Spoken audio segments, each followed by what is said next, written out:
Hi, I'm Jack Koenig with Graco Industrial Lubrication Equipment. We just finished installing the new Electric Grease Jockey system on this truck, and we're not going to walk you through the entire installation, but in this video we're going to show you some of the tricky parts and show you the methods that we use to overcome some of the tricks of installing this new system.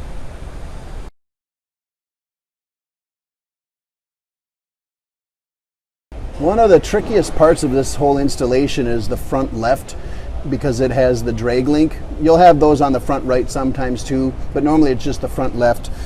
If you have drum brakes as well, you end up with 7 tubes that need to be routed together. What we found, in order to make sure that they move correctly as the wheel moves back and forth and the suspension goes up and down, the best route is the one that somebody else already figured out. That's following the air hose for the air brakes. So this is the method that we use.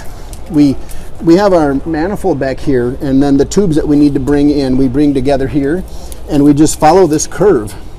And this becomes the top of an S-shaped curve where we put a couple of zip ties on the airline. Don't put them on too tight or you'll damage the airline, but that's what we want to follow. Ultimately, we want this to follow the hose, and then it's going to follow the brake and go down underneath to the kingpin.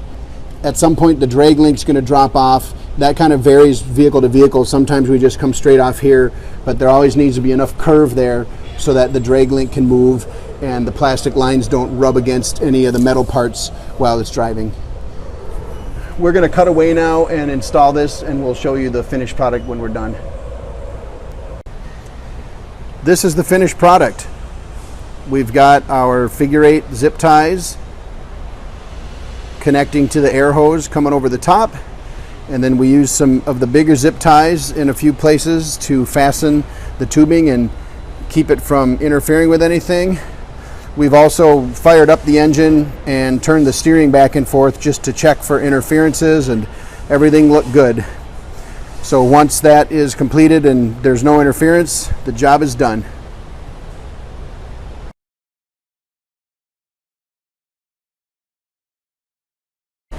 For the Electric Grease Jockey, the main line is pretty straightforward. If you've worked with hydraulic hose at all, you're going to recognize we're using JIC 6 connections here.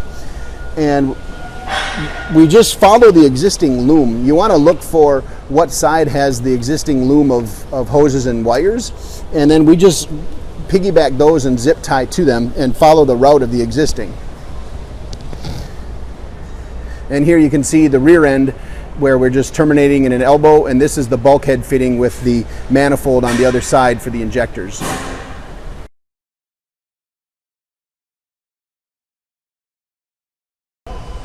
After the pump is installed, it's time to put grease in it. A lot of people overlook this step until it comes time to test the system and they realize they don't have any grease. So when you're putting your bill of materials together, make sure that you include a pail of grease to bring along with you. And then you're also going to need a pump. If you have air, it's great to use a barrel pump like the trusty old Fireball. The coupler that you'll need is part number 121474. Otherwise, if you don't think you'll have air available or you just want to be safe, we have a pail-sized hand pump, part number 247886. That already includes the coupler with it when you buy it. This Fireball pump actually has a ball valve on the grease line, so it's not going to pump till I open it. We only need 30 or 40 psi to operate a Fireball pump, and you don't want an excessive amount of pressure in the reservoir. So 30 to 40 psi is all you're going to need to put on the air regulator. And then when we fill this, the max line is kind of faint, but it's about 1 inch from the top. So we want to leave about a 1-inch space on the top because that's the level of the breather port in the back. There's a labyrinth seal on the back of these reservoirs, and going above that would just fill that labyrinth with grease, and we want to leave that open. So you can see, even just with about 30 to 40 psi, this is about 30, I'm still getting good flow on my grease.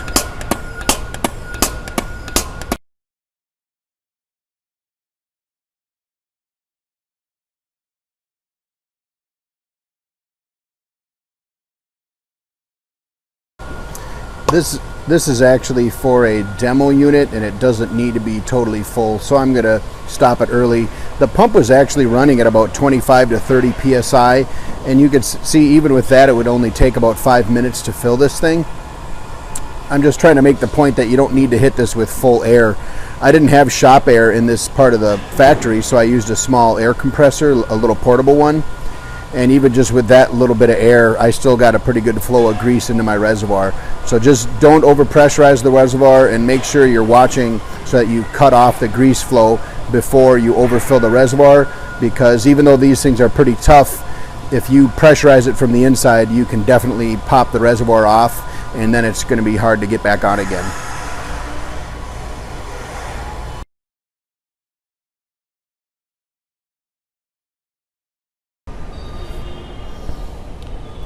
The next step is to remove the mainline outlet hose connection.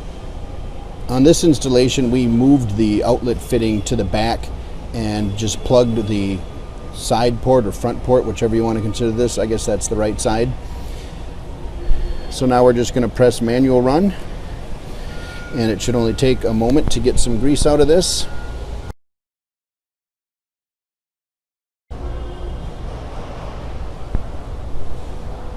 There it is.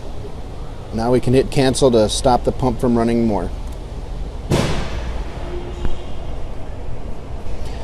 We're not going to hook that hose up again yet. It'll get hooked up before we're done, but first we need to fill our lines with grease to purge the air out of them, so we'll do that next. For our next step, we're going to need a special fitting if we want to use the same barrel pump again. Our fill stud is a 1/4 inch hydraulic quick disconnect, so you need the male of that, and then on the other end, to connect to the hose, which we've disconnected from the pump outlet now, we need a JIC 6 male fitting. So here I just took 2 of them that had male pipe thread on the other end and put a coupler in between. But whatever way you do it, we just want to make sure that the fitting ultimately is 1/4 inch quick disconnect by JIC 6 male on both ends. From here now, we can grab our grease hose again. Before we connect this to the mainline hose, you're going to use this on multiple installations after you have it.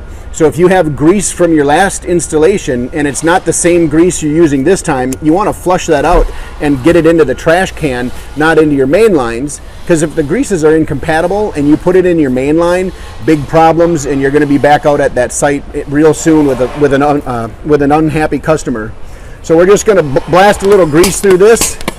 There we go. This thing was already clean, so I didn't need to flush it, but you'd want to run enough grease through that you only see the new grease coming through there and that it's all flushed. So now let's move over to the fill line and start filling our main lines. At this point, we can go back to the pump where we've removed the main line from the pump outlet. This is our JIC 6 female. This hex is an 11/16, so you'll need that wrench for sure.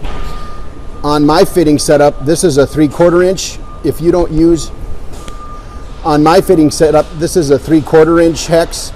If you use a different fitting, you might have a different size wrench, but those are the wrenches I need. So it's just JIC, so I'm just gonna finger tighten it, and then I need to do a 1/4 turn with a wrench so that the grease doesn't leak out when I'm pumping, but I'll do that off camera. So from here, we just hook up our quick coupler again, just like we did for the fill stud. And now it's time to grab a friend or a coworker, because the next step is a 2-person job. For the next step, we're going to need a 5/8 inch wrench, because either a meter or one of the meter port plugs needs to be removed from the manifold at the end of the mainline run. In this case, we have our rear manifold that we're going to do first, and we want to take whatever is highest away from the ground and loosen that. Here's a nice look at the new O-ring setup we have on these plugs. So we're actually going to be superseding the part number of the old plug and replace it with the new one. Before we start pumping, if it's possible to get a rag underneath where you're working, that's a good idea, just because there's going to be grease coming out here and we want to catch it if possible. So Dan, go ahead and turn on the pump for me, please. The pump is running, and now we're just watching for grease to come out the hole.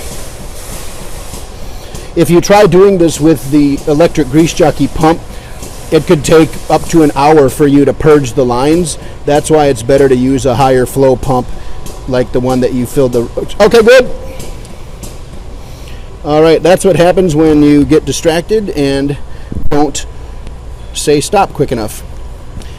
At this point, we just need to put the plug in and then clean up the grease, and then we'll go to the other end of the main line. At this point, we've got the plug back in. Just give it a little snug. It's an O-ring seal, so you don't have to crank down real hard. And now we can move to the other end of the main line and purge that line too. This manifold is the front right manifold. It's the furthest from the pump as far as the front manifolds. So again, we want to get the topmost fitting out. And in this case, it's a plug, not an injector. If you don't get the top one, then you might leave an air pocket up on the top, and we definitely don't want an air pocket. That's the whole point of purging. Before we start pumping, I'm going to grab a towel again and hold that underneath to try to catch most of the grease. Go ahead!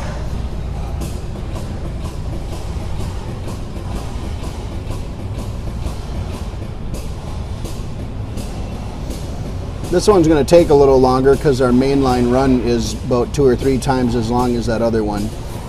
But we'll see grease here in a short time. Stop!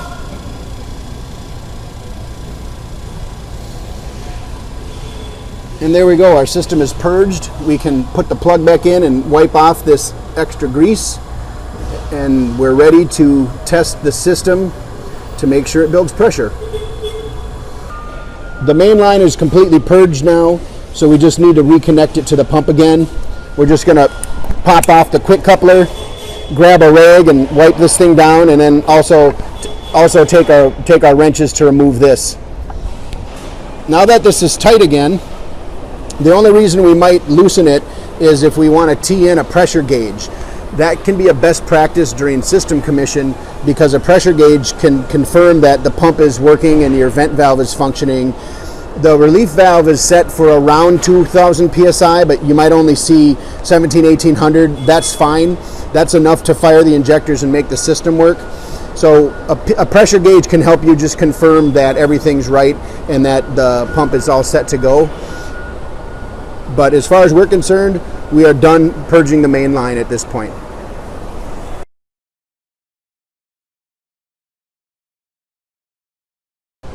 The vent valve on the Electric Grease Jockey has 2 outlets. We use the outlet in the rear for this system. So now to put our gauge on, we can just put it on the other outlet. So I've removed the plug and I've put in a JIC elbow. And now we're just going to take this JIC connection and tighten it up. This should really have the air purged out of it as well. But just for demonstration, I'll purge off camera. With the gauge installed, now we just hit manual run. And we're going to let the pump go until we see that pressure that we want to see. This is going to take a while, so let's cut away. It took about 4 or 5 minutes for us to see it build some pressure, and then it went up to 400 psi. And that's about enough to fire the injectors already. So this is why it's hovering in one place for a little while, is because the injectors are firing and dispensing grease. So then we lose that grease and have to make up for it. But once all the injectors fired, then the pressure will continue to climb.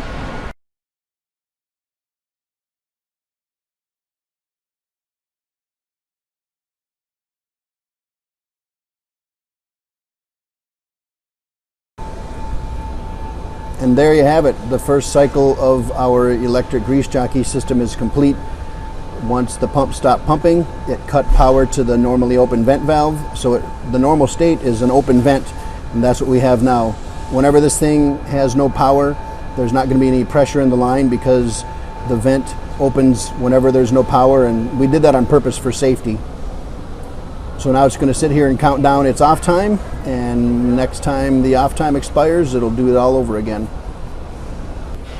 Normally we're not going to leave the gauge on there, so we want to remove all those fittings and plug the hole again. The gauge won't hurt anything, but most people frankly aren't willing to pay for it. So you're going to want to have a gauge in your kit for doing installations, but you'll reuse the gauge on future installations. So take it out, put the plug back in, and now we're done for real. Thanks for watching this video. Hopefully you found it helpful and useful, and it will allow you to install systems more easily in the future. If you have any questions for us, don't be afraid to ask. Graco's always happy to hear from you.